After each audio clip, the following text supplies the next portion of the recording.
I'm Greta. I'm the module convener for poverty reduction.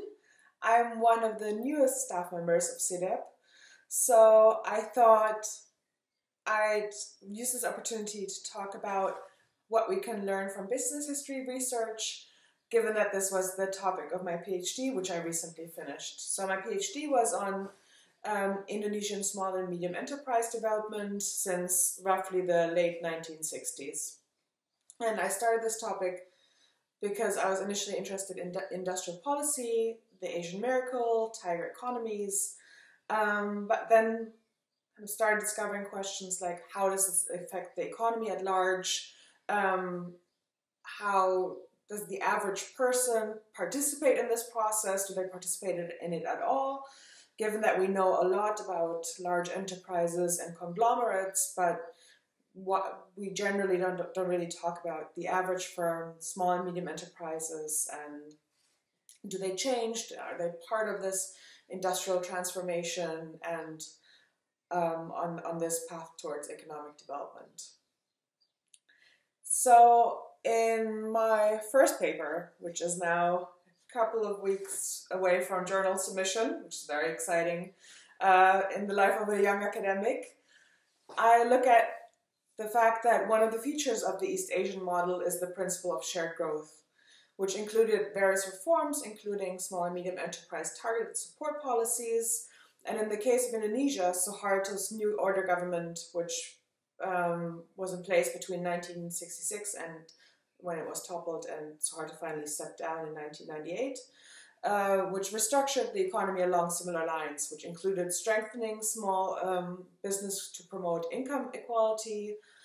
And yet, despite all these government ambitions, it's commonly argued that Indonesia suffered from a supposed missing middle. So Indonesia's missing middle and this perceived inability of indigenous firms to grow, especially vis-a-vis Sino-Indonesian businesses, has been highly politicized and subject to a recurring heated public discourse. So I thought this would be worth to look at in itself to establish, is this true in the first place? Do we see this missing middle? So I analyzed the emergence of the missing middle, and I discovered that this develops as the Indonesian economy grew. I kind of pinpoint when, I ask why this happened, and attempt to identify the main barriers.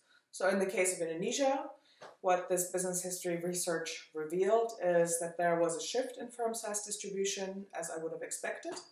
You would expect firms to grow larger as an economy develops, but that this shift was mainly from micro enterprises, so very tiny firms, towards small enterprises, while there has been this persistent gap in the medium-sized firm sector. And in this first paper, I build a comparison to South Korea and Taiwan, both also tiger economies, but also to have a reference point. What does this all mean? And you will find this in your research as well, that there's an advantage to taking a comparative approach, given that it immediately allows your reader to kind of situate what your findings actually mean, what are the implications. Is, in my case, working on firm size distribution, is this a lot? Is this normal?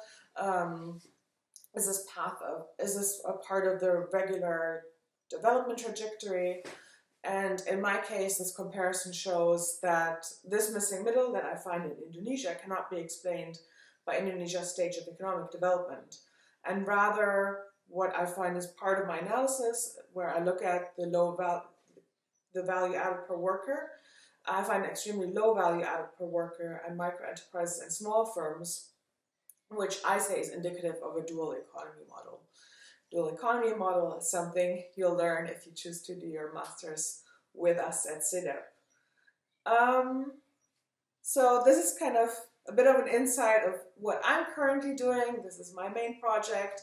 My next project looks at the issue of development of access to small-scale business credit in Indonesia, which is often identified as one of the main constraints for small and medium enterprise development everywhere. So I look at this in the case of Indonesia, but has important implications for for governments all around the world, and how do you choose to support this sector, what works, what doesn't.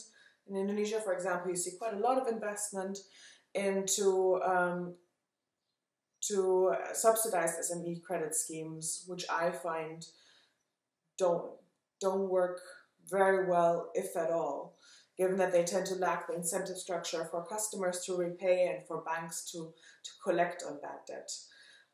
So you can see that you can learn quite a lot from business history research about what, well, my personal angle is government policy, but how do they work? Is it worth investing?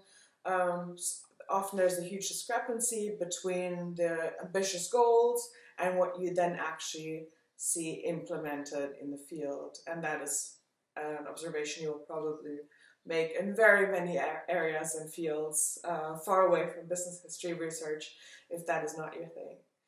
So I hope that gave you a little bit of an insight. It was nice to meet you, and looking forward to chatting to you soon. Bye!